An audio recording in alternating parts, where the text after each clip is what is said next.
আসসালামু আলাইকুম। আপনারা অনেকেই আমাকে কোয়েশ্চেন করেছেন যে সিএস প্র্যাকটিক্যাল এক্সাম আমি কিভাবে দিয়েছি এবং আমার এই এক্সামের এক্সপেরিয়েন্স সম্পর্কে জানতে চেয়েছেন। তো আপনাদের যে কোয়েশ্চেন গুলো রয়েছে এই কোয়েশ্চেন গুলো নিয়ে আজকের এই ভিডিওতে আলোচনা করব। তাহলে চলুন শুরু করা যাক। ১ নাম্বার যে প্রশ্নটা আপনাদের ছিল যে আমি কিভাবে সিএস প্র্যাকটিক্যাল এক্সামের ভাউচার কিনেছি এবং এটা কত পড়েছে। আমি ভাউচার কিনেছিলাম জুলাইয়ের দিকে যখন মূলত স্কলারশিপ চলতেছিল। আমি মূলত শুধু সিএস প্র্যাকটিক্যাল এক্সামের ভাউচার নিছিলাম। আমি কোনো ল্যাব প্র্যাকটিসের কোনো অ্যাক্সেস নেইনি। তো আমি ওই সময় $১৪৯ দিয়ে মূলত এই সিএস প্র্যাকটিক্যাল এক্সামের ভাউচারটা নিয়েছিলাম। দ্বিতীয় যে কোয়েশ্চেনটা আপনাদের ছিল সেটা হচ্ছে যে আমি কিভাবে প্রিপারেশন নিয়েছি এবং প্রিপারেশন নেওয়ার জন্য আমি কোন বিষয়গুলো ফলো করেছি, আমার কতটুকু সময় লেগেছে। তো আপনারা যারা আমাকে চেনেন জানেন, আপনারা জানেন যে আমি মূলত সিটিএফ খেলি এবং পাশাপাশি হান্টিং করি। তো যেহেতু সিটিএফ খেলি, হান্টিং করি, hack the box, try hack মিতে প্রতিনিয়ত প্রবলেম সলভ করা হয়। তো সেক্ষেত্রে দেখা গেছে আমি সিএস প্র্যাকটিক্যাল এ যে বিষয়গুলো থাকে cryptography, steganography, web application, privilege escalation, তো এই বিষয়গুলো কম বেশি কিন্তু আমার সলভ করা হয়েছে অথবা এই বিষয়গুলো আমার কম বেশি জানা আছে। তো সেইজন্য আমার মূলত অনেক বেশি সময় লাগেনি। আমি মূলত একটা সময় খুঁজতেছিলাম যে কোন সময় আমি পরীক্ষার জন্য প্রস্তুত আছি অথবা আমার পরিবেশটা পারফেক্ট আছে। কারণ এক্সামটা দেওয়ার জন্য আপনাকে ৬ ঘন্টা বসা লাগবে। তো সেক্ষেত্রে নেট ভালো আছে কিনা, আপনার মেন্টালি ঠিক আছে কিনা, ওই সময়টা মূলত আমি খুঁজতেছিলাম। তো আমি প্রিপারেশন নিবো বলতে সরাসরি সিএস প্র্যাকটিক্যাল এর জন্য কোনো প্রিপারেশন আমি সরাসরি অনেক সময় ধরে নেই নাই। কারণ আমি যেহেতু নিয়মিত সিটিএফ খেলি, হান্টিং করি, তো সেক্ষেত্রে আমার যতটুকু শিখা দরকার hack the box, try hack me থেকে আমি সলভ করতাম। পরীক্ষার আগে আমি মূলত ৭ দিন মডেলস গুলো দেখেছি। আমার টার্গেট ছিল যে আমি জানুয়ারির ৫ তারিখে পরীক্ষা দেব। তো আমি ডিসেম্বরের শেষের দিকে আমি মূলত যে মডুলগুলো সিএস প্র্যাকটিক্যাল এর আছে, যে সিলেবাসটা আছে সেটা দেখতেছিলাম এবং এটার যে ডেমো কোয়েশ্চেন গুলো আছে সেগুলো দেখতেছিলাম যে কোয়েশ্চেন গুলো মূলত কিভাবে সলভ করা যায়।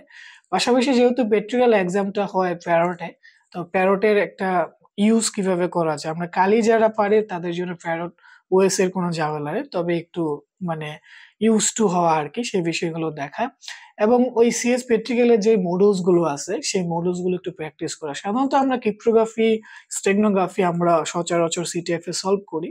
তো সেই বিষয়গুলো দেখা এবং প্রিভিলেজ এসকেলেশন, অ্যান্ড্রয়েড এর বিষয়গুলো, পাশাপাশি যে আপনার ম্যালওয়্যার, ফরেনসিক্স এর বিষয়গুলো আমি দেখেছি। আর সবচেয়ে বেশি গুরুত্ব দিয়ে যে বিষয়টা আমি দেখেছিলাম সেটা মূলত অ্যান্ড্রয়েড। কারণ অ্যান্ড্রয়েড আমি সিটিএফ এ ওইভাবে আমাদের থাকে না। এই পর্যন্ত আমি বাংলাদেশের সিটিএফ এ অ্যান্ড্রয়েড পাই নাই। কিন্তু দেশের বাইরে অনেক কনটেস্টে অ্যান্ড্রয়েড ছিল। এজন্য অ্যান্ড্রয়েডের পার্টটা আমি একটু সময় নিয়ে দেখেছিলাম যেন আমার শিখাও হয়ে যায়। পাশাপাশি যে ওখানে ৬ ঘন্টা সময় কিভাবে বসে থেকে সলভ করা যায় সেটাতে ইউস টু হয় আমার মূলত টার্গেট ছিল। তো একেকজনের জন্য একেক রকম হবে। তো যারা সিএস প্র্যাকটিক্যাল একেবারে নিউ থেকে দিবেন তাদের জন্য হয়তোবা ১ম দিকে মডুল গুলো সাজিয়ে কাজ করাই ভালো। তো আমার যেহেতু প্র্যাকটিস ছিল এবং আইডিয়া ছিল এজন্য আমি স্পেশালি সিএস প্র্যাকটিক্যাল এর জন্য কোনো প্রিপারেশন ওইভাবে নেই নাই। পরীক্ষার ১ সপ্তাহ আগে মূলত বিভিন্ন মডুল গুলো ক্রিপ্টোগ্রাফি থেকে শুরু করে ফুটপ্রিন্টিং, তারপরে ইনফরমেশন, রিকনেসেন্স এর বিষয়গুলো দেখা, পাশাপাশি প্রিভিলেজ এসকেলেশন এর বিষয়গুলো ডিটেইলস দেখা হয়েছিল। যেন পরীক্ষাতে প্র্যাকটিস থাকে এবং একটা পার্সোনাল নোট করা হয়েছিল যেন যখনই যে কোয়েশ্চেন গুলো আসবে সেটা যেন সলভ করা যায়। তো আমার ক্ষেত্রে আমি মূলত এতটুকু সময় লাগছে। তো আপনাদের পারসন টু পারসন ভেরি করবে যে আসলে কিভাবে প্রিপারেশন নিতে হবে। আরেকটা কোয়েশ্চেন সেটা কিভাবে প্রিপারেশন একজন বিগিনার হিসেবে নেওয়া যায়। তো বিগিনার হিসেবে প্রিপারেশন নেওয়ার জন্য আমি বলব যে সিএস প্র্যাকটিক্যাল এর মডুলস আছে, সিলেবাস আছে। এই সিলেবাস গুলো আপনি মানে উইকলি ধরে একটা সেগমেন্ট নিয়ে একটা মাইলস্টোন ধরে আগাতে পারেন। যেমন মনে করেন টার্গেট করতে পারেন যে আপনি ১ সপ্তাহে এনম্যাপ এর ইনফরমেশন এর বিষয়গুলো শিখবেন। পরের সপ্তাহে আপনি শিখবেন যে কিভাবে ইনফরমেশন এর এই আইডিয়া নিয়ে বিভিন্ন ধরনের প্রটোকলস যেমন এসএমবি, এফটিপি এই প্রটোকল গুলো আমরা মেটাএক্সপ্লয়েট দিয়ে অথবা সরাসরি বিভিন্ন ধরনের টুলস ইউজ করে কিভাবে আমরা এক্সপ্লয়েট করতে পারি। এভাবে আপনি কিন্তু সেগমেন্ট গুলো করে আগাতে পারেন। এভাবে আপনি হয়তোবা ৪ মাস, ৩ মাস, একেবারে বিগিনার হলে ৬ মাস সময় নিয়ে আগাতে পারেন। আর যাদের আরো সময় আছে তারা আরো সময় নিয়ে প্র্যাকটিস করতে পারেন। প্রিভিলেজ এসকেলেশনের জন্য হ্যাক দ্য বক্স বেস্ট, পাশাপাশি ট্রাহ্যাকমিতে প্রিভিলেজ এসকেলেশনের কিছু রোম আছে, যে রোমগুলো আপনাকে হেল্প করবে। পাশাপাশি টিসিএম সিকিউরিটির প্রিভিলেজ এসকেলেশনের উইন্ডোজ এবং লিনাক্স দুইটারই মূলত দুইটা কোর্স আছে। এই কোর্সের কিছু পার্ট ইউটিউবে অ্যাভেলেবেল আছে, এবং ওই রোমগুলো প্র্যাকটিসের জন্য আপনি ট্রাহ্যাকমিতে পাবেন, ওগুলো আপনি দেখতে পারেন। আমি নিজেও এই সেম কাজ করেছিলাম, উইন্ডোজ প্রিভিলেজ এসকেলেশন আর লিনাক্স প্রিভিলেজ এসকেলেশনের জন্য টিসিএম সিকিউরিটির কোর্সটা কমপ্লিট করেছিলাম। পাশাপাশি ওনাদের দুইটা রোম আছে ট্রাহ্যাকমিতে প্র্যাকটিস করার জন্য, ওগুলো ওখানে দেখেছিলাম। পাশাপাশি হ্যাক দ্য বক্স এবং ট্রাহ্যাকমির আরো কিছু প্রিভিলেজ এসকেলেশনের রোম আছে, এগুলো সলভ করা হয়েছিল। তো প্রিভিলেজ এসকেলেশনটা আমি গুরুত্ব দিয়ে এই জন্য দেখেছিলাম, যেহেতু ওএসসিপি তো প্রিভিলেজ এসকেলেশনের বিষয়টা আছে, এবং আমরা যখন রেড টিমিং এর কাজ করি তো সেক্ষেত্রে এই পার্টটা আমাদের খুবই গুরুত্ব সহকারে লাগে। এই জন্য আমি এটা গুরুত্ব দিয়ে পুরো ডিটেলস শেখার ট্রাই করছি, কারণ এক্সাম কিন্তু শুধু এটা না যে আপনি এক্সাম দিলেন একটা সার্টিফিকেট পেয়ে গেলেন। অ্যাকচুয়ালি এই এক্সাম দিয়ে আপনি কতটুকু শিখতে পারছেন সেটাও একটা বিষয়। তো পাশাপাশি যে অ্যান্ড্রয়েড এর জন্য টিসিএম সিকিউরিটির একটা কোর্স আছে, অসাম। এই কোর্সটা আপনারা করতে পারেন। পাশাপাশি যারা বাংলাতে শিখতে চান তারা আমাদের সাইবার বাংলার একটা কোর্স আছে, যে কোর্সটা cyber security and ethical hacking, যেখানে সাইবার সিকিউরিটির বিষয়গুলো একেবারে প্রথম থেকে একেবারে ইন্টারমিডিয়েট পর্যন্ত দেখানো হয়। এখানে Android, cloud security, IoT security, digital forensics, cryptography, SOC এর বিষয়গুলো দেখানো হয়। পাশাপাশি ওয়েব হ্যাকিং এর পার্ট গুলো দেখানো হয়। একজন বিগিনারের যে বিষয়গুলো লাগবে সেই বিষয়গুলো এই কোর্সে দেখানো হয়। আপনারা যাদের পক্ষে সম্ভব তারা এই কোর্সটা করতে পারেন। জার্মানিতে এই কোর্সটা আবার নতুন করে এনরোল করতে পারবেন। আপনারা যারা এই সম্পর্কে বিস্তারিত জানতে চান তারা আমাদের ভিডিও ডিসক্রিপশন ফলো করতে পারেন। আপনাদের কমন একটা কোশ্চেন যে এক্সামে কি হয়েছিল, এক্সামের প্রসিডিউরটা কেমন ছিল, কোশ্চেন গুলো কোন কোন জায়গা থেকে আসছিল। তো এক্সামের আমি ডেট নিয়েছিলাম জানুয়ারির 5 তারিখে। তো এক্সাম দিতে গেলে আপনাকে মূলত ওনাদের একটা পোর্টাল আছে, ওখান থেকে সেশন স্কেজুল করে নিতে হয়। আপনি ওনাদের টাইম অনুসারেই মূলত আপনি স্কেজুল করতে পারবেন। তো আমার টাইম ছিল 5 তারিখ 2টায়। তো এখানে একটা বিষয় গুরুত্বপূর্ণ, আপনি 5 তারিখ 2টায় মানে কিন্তু আপনি ওই দিনের রাতের 2টায়, কারণ 12টায় কিন্তু আবার নতুন ডেট চলে আসে, অর্থাৎ 4 তারিখ ওই রুলস অনুসারে আমরা বলতে পারি যে 4 তারিখ রাতের 2টায়। তো ওইভাবে 5টা হয়ে যায়। তো 5টায় ছিল আমার সরি 2টা বাজে ছিল। তো 2টায় আমার যখন এক্সাম ছিল আমি ওই সেশন থেকে মূলত লগ ইন করার ট্রাই করি। ওনার একটা মেইল করে, তো মেইল করলে ওখানে মূলত আমাকে একটা পোর্টাল দেয়, যে পোর্টালে আমি যাওয়ার পরে মূলত একটা মিটিং পাই। ওই মিটিং এ প্রক্টর থাকবেন, প্রক্টর এসে মূলত আমাদের যে ফর্মালিটি আছে সেগুলো করবে। তো ফর্মালিটিতে প্রথমে এসেই প্রক্টর আপনার এনআইডির বিষয়টা দেখবে যে আপনার এনআইডি ঠিক আছে কিনা। তারপর পুরো রুমটা আপনাকে দেখাতে হবে, ওএসসিপির মতো পুরো রুমটা ঘুরে দেখাতে হবে। আপনার রুমে আর কেউ থাকতে পারবে না, আপনি একাই থাকতে পারবেন, আর কেউ থাকতে পারবে না। তারপর আপনার টেবিলে পরিষ্কার পরিচ্ছন্ন আছে কিনা, এখানে কোনো উপরে কোনো আলাদা ডিভাইস আছে কিনা, এই বিষয়গুলো চেক করা হবে। আপনি কখনোই ওএসসিপি এক্সাম অথবা সিএস প্র্যাকটিক্যাল এক্সামে ডুয়াল মনিটর ইউজ করতে পারবে না, সিঙ্গেল মনিটরে কাজ করতে হবে। তো ডুয়াল মনিটর থাকলে সেটা নামায় ফেলতে হবে। তারপরে প্রক্টর এসে আপনার পিসির অ্যাক্সেস নেবে, অ্যাক্সেস নিয়ে ব্যাকএন্ড এর বিষয়গুলো দেখবে। তো আমার ক্ষেত্রে সেম কাজ হয়েছিল, প্রক্টর এসে আমার পিসিতে কোনো ব্যাকএন্ডে কিছু চলতেছে কিনা, স্ক্রিন রেকর্ডের জন্য কোশ্চেন পড়ে পাস মানে বের করে দেওয়ার, লিক করে দেওয়ার জন্য এই বিষয়গুলো চেক করে থাকে। পাশাপাশি আমার আগে থেকে কিছু করা আছে কিনা সেই বিষয়গুলো দেখে। তো এই ফর্মালিটিস দেখার পরে আমাদেরকে প্রথম দিকে কিছু নিয়ম বলে দেয় যে 6 ঘন্টা এক্সাম থাকবে। এই 6 ঘন্টার মধ্যে আপনি কোথাও যেতে গেলে একবারই সুযোগ পাবেন ব্রেক নেওয়ার 15 মিনিট, সেটা প্রক্টরকে বলে যেতে হবে। এবং পুরো 6 ঘন্টায় আপনার ক্যামেরা অন থাকতে হবে, এবং আপনি বডি বেশি শেপিং করতে পারবেন না, কারণ আপনি বডি চেঞ্জ করলে ক্যামেরার বাইরে গেলে তাদের সন্দেহ হতে পারে, তখন আপনাকে মূলত আপনার এক্সামটা ক্যান্সেল করে দিতে পারে। তো সেক্ষেত্রে আপনাকে মুভ করা যাবে না, ফরওয়ার্ড তাকিয়ে কাজ করতে হবে মূলত। আর আপনার আশেপাশে কেউ কোনো শব্দ যাতে না করে সেটাও ইনশিওর করা লাগবে। তো এই যে ফর্মালিটিস গুলো ছিল, প্রথমে এই ফর্মালিটিসটা ওনারা মূলত পূরণ করে, এরপরে ফর্মালিটিস শেষে আমার কাছ থেকে পারমিশন নিবে যে আমি কি পরীক্ষা দেওয়ার জন্য প্রস্তুত কিনা। দেন আমাকে বলতে হবে যে আমি প্রস্তুত। তারপরে ওরা মূলত একটা ল্যাব ক্রিয়েট করে দিবে, ওই ল্যাবে 20টা প্রবলেম আসবে। দেন এই 20টা প্রবলেম আপনার সলভ করতে হবে। এখন কোশ্চেন হচ্ছে 20টা প্রবলেম আপনি কিভাবে সলভ করবেন। মূলত সিরিয়াল অনুসারে কোশ্চেন থাকবে এরকম না, র্যান্ডমলি কোশ্চেন গুলো থাকবে। আপনি হচ্ছে একটা একটা করে যে কোনো একটা সলভ করতে পারবেন। তো 20টা কোশ্চেনের মধ্যে আপনাকে মানে কমপক্ষে পাশ করার জন্য 14টা প্রবলেম সলভ করতে হবে। আর আপনি চাইলে 20টাতে 20টাই সলভ করতে পারেন, কিন্তু সর্বনিম্ন হচ্ছে আপনাকে 14টা প্রবলেম সলভ করতে হবে। একটা প্রবলেমে 10 মার্ক করে থাকে, 14টা প্রবলেমে 140 মার্ক থাকে, যেটা 70%। আর যারা বেশি পায় তাদের জন্য আরো সুবিধা, আপনি হচ্ছে এক্সপিরিয়েন্স মানে চেক করতে পারলেন যে আপনি কতটুকু পারছেন জানছেন। তো যে 20টা প্রবলেম থাকে র্যান্ডমলি থাকে, এই র্যান্ডম গুলো প্রবলেম গুলো আপনাকে সলভ করতে হবে, একই সাথে যে সলভ করতে হবে এরকম না। অথবা অনেক সময় আমরা সিটিএফ এ দেখি একটা প্রবলেম সলভ করলে আরেকটা ওপেন হয়, তো সিএস প্র্যাকটিক্যালে কিন্তু এরকম না। আপনার হচ্ছে যে 20টা প্রবলেমে ওপেন থাকবে, আপনি যে কোনো প্রবলেম যে কোনোটা সলভ করতে পারবেন। তো সেক্ষেত্রে আমি যে বিষয়টা দেখছিলাম, আমি প্রথমে মূলত ক্রিপ্টোগ্রাফি, স্টেগনোগ্রাফি একেবারে সহজ প্রবলেম গুলো টাচ করছিলাম, কারণ এগুলো যদি আমি প্রথমে সলভ করে ফেলি তাহলে আমার একটা কনফিডেন্স চলে আসবে যে আমি হচ্ছে পারছি। তো ওই দিকে সময় নিয়ে খুব অল্প সময়ে আমার এই প্রবলেম গুলো সলভ হয়, এবং ওয়ারশাকের প্রবলেম গুলো, আইটির প্রবলেম গুলো দ্রুত প্রথম দিকে সলভ করে ফেলি। এরপরে হচ্ছে মূলত ইনফরমেশন করে দেন হচ্ছে ওয়েবের পার্ট গুলো দেখা। কারণ আপনি যদি ইনফরমেশন না করেন তাহলে আপনি ওয়েবের প্রবলেম সলভ করতে পারবেন না, কারণ আপনাকে একটা আইপি দিচ্ছে, ওই আইপির আন্ডার হচ্ছে 10টা 12টা আরো আইপি থাকছে, কারণ মূলত ওখানে হচ্ছে একটা আইপির আন্ডারে আরো অনেক হচ্ছে মূলত সাবনেট করে আরো আইপি দিয়ে দিচ্ছে।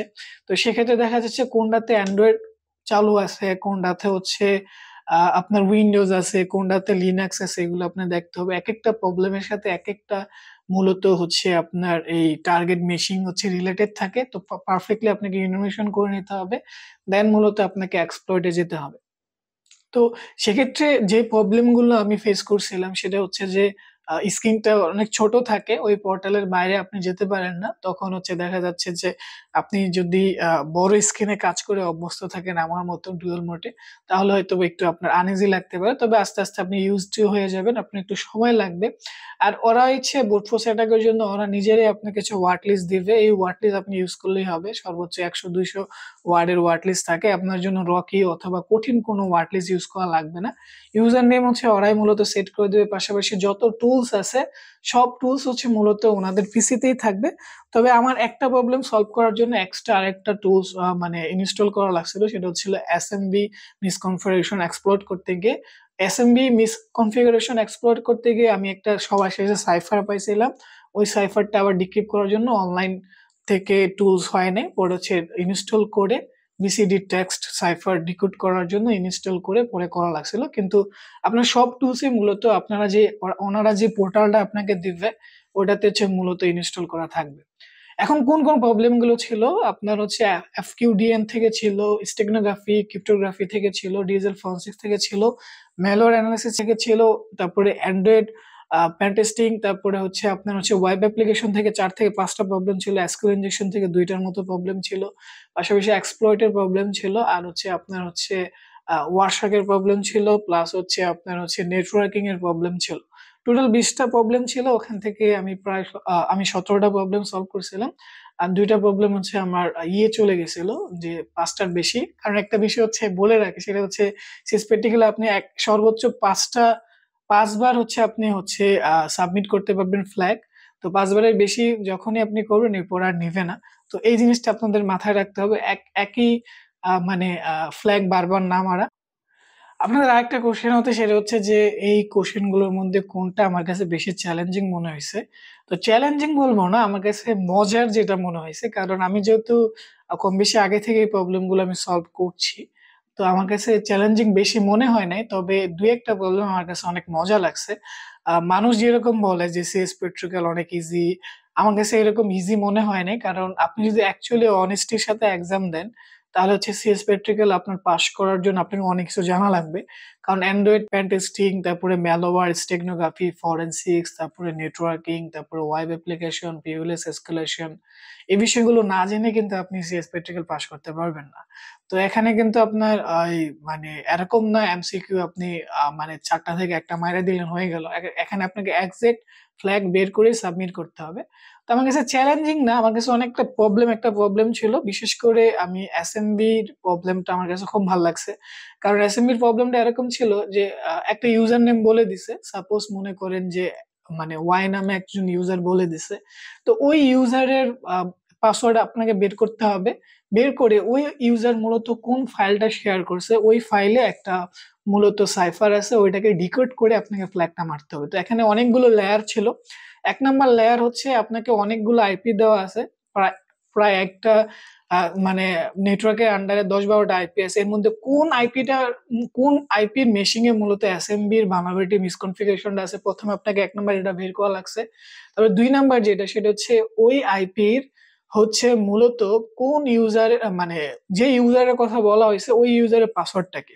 তাহলে আপনাকে দুই নাম্বার যে কাজটা করা লাগছে যে এসএমবির ইউজারের জন্য যে পাসওয়ার্ডটা সেটা ক্র্যাক করা লাগছে। এখানে হাইডা দিলে হয়ে গেছে, এবং হচ্ছে মূলত ওয়ার্ডপ্লেস যেহেতু দেওয়া আছে খুব সহজে হয়ে যাবে। তবে তিন নাম্বার যেটা ছিল সেটা হচ্ছে যে এই ইউজার নেম আর পাসওয়ার্ড দিয়ে যে মেশিনটাতে এসএমবি মিসকনফিগারেশন আছে, কোন ফাইলটা শেয়ারিং হয়েছে সেটাতে চেক করা। তো ফাইল শেয়ারিং দেখার পরে সবচেয়ে চ্যালেঞ্জিং যে পার্টটা ছিল, ওই ফাইল শেয়ারিং ওই ইউজারের জন্য মূলত বের করা, ওই ইউজারের ওই ফাইলটা বের করা, যেটা যারা এসএমবির সম্পর্কে যাদের আইডিয়া নেই তারা এই জিনিসটা হয়তো বা কঠিন হয়ে যাবে। তো আমি এই জিনিসগুলো হ্যাক দ্য বক্স এবং ট্রাই হ্যাক মিতে করা হয়েছিল এসএমবির প্রটোকলের মিসকনফিগারেশন, এর জন্য আমার কাছে মজা লাগছে। এরপরে আমি হচ্ছে ফাইলটা পাই, কোন ফাইলটা শেয়ার করা আছে। তো ওই ফাইলটা পাওয়ার পরেই যে প্রবলেম সলভ হয়ে গেছে এরকম না, সবচেয়ে মজার বিষয় হলো ওখানে আরেকটা লেয়ার আছে। ওই ফাইলটা পাওয়ার পরে ওই ফাইলে আবার একটা সাইফার আছে। তো ওই লেয়ারটা আপনাকে ব্রেক করতে হবে। তো ওই সাইফারটাই হচ্ছে সরাসরি অনলাইন টুলস দিয়ে হচ্ছিল না, আবার ওনাদের মেশিনেও মূলত ইনস্টল ছিল না। সব টুলসই ইনস্টল আছে কিন্তু ওই টুলসটা ছিল না। তো তারপরে আমি ওই টুলসটা হচ্ছে অনলাইনে ট্রাই করি, হয় না, তারপর আমি নিজে ইনস্টল করি। পরে ওই যে সাইফারটা ছিল ওটা আমরা মানে ডিক্রিপ্ট করার ট্রাই করি। আর ওই এসএমবি প্রটোকলের যে পাসওয়ার্ডটা ছিল ওই পাসওয়ার্ডটা এখানে সাইফারটাকে ডিক্রিপ্ট করার জন্য প্রাইভেট কি হিসাবে ইউজ করা হয়েছে, তারপরে মূলত পাসওয়ার্ডটা পাওয়া গেছে। তো এখানে টোটালি 5টা লেয়ার ছিল। এই 5টা লেয়ার ব্রেক করে আপনাকে একটা প্রবলেম সলভ করা লাগছে। তো যাদের আইডিয়া আছে তারা কিন্তু তাড়াতাড়ি করে ফেলছে, কিন্তু যাদের আইডিয়া না তারা কিন্তু এটা করতে পারবে না। সেজন্য আমার কাছে এই প্রবলেমটা ভালো লাগছে। আর অনেকের কাছে মনে হতে পারে যে সিএস প্র্যাকটিক্যাল খুবই ইজি, অ্যাকচুয়ালি না। যদি আপনি অনেস্টির সাথে এক্সাম দেন এবং আপনার যদি আইডিয়া থাকে তাহলে আপনার কাছে মজা লাগবে। কিন্তু আপনি যদি অন্য কোনো ভাবে মানে করে এক্সাম দেন সেক্ষেত্রে আপনার কাছে মনে হবে যে এটা ইজি, বাট অ্যাকচুয়ালি এই প্রবলেম গুলো আসলে খুবই আগের তুলনায় খুবই স্ট্যান্ডার্ড ছিল। তারপরে প্রিভিলেজ এসকুলেশনের প্রবলেমটাও মজার ছিল, যেটা সাধারণত আগে ছিল না এই সিএস প্র্যাকটিক্যালের এক্সাম গুলোতে ইসি কাউন্সিলের।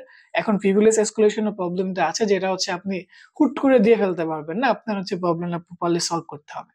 তো আমার কাছে এই প্রবলেম গুলো ভালো লাগছে। আপনার কাছে কোনটা ভালো লাগে যদি এক্সাম দিয়ে ফেলেন তাহলে অবশ্যই কমেন্টে জানাবেন। তো আজকের ভিডিওতে এই পর্যন্তই। আজকের ভিডিওতে শেয়ার করলাম আমার সিএস প্র্যাকটিক্যাল এক্সামের এক্সপিরিয়েন্স। আপনার যদি কোনো কোশ্চেন থাকে আপনি কমেন্ট করতে পারেন, আর কোনো বিষয় সম্পর্কে জানতে চাইলে আমাকে ইনবক্সে নক করতে পারেন।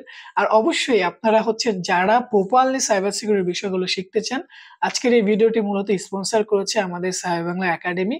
সাইবার বাংলা একাডেমিতে সাইবার সিকিউরিটি আর ইথিক্যাল হ্যাকিং এর একটা সম্পূর্ণ 6 মাসের লাইভ কোর্স রানিং আছে, যেটা হচ্ছে জানুয়ারির 25 তারিখ থেকে শুরু হবে।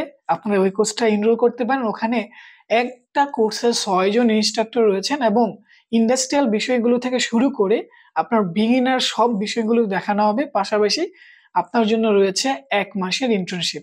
আসসালামু আলাইকুম।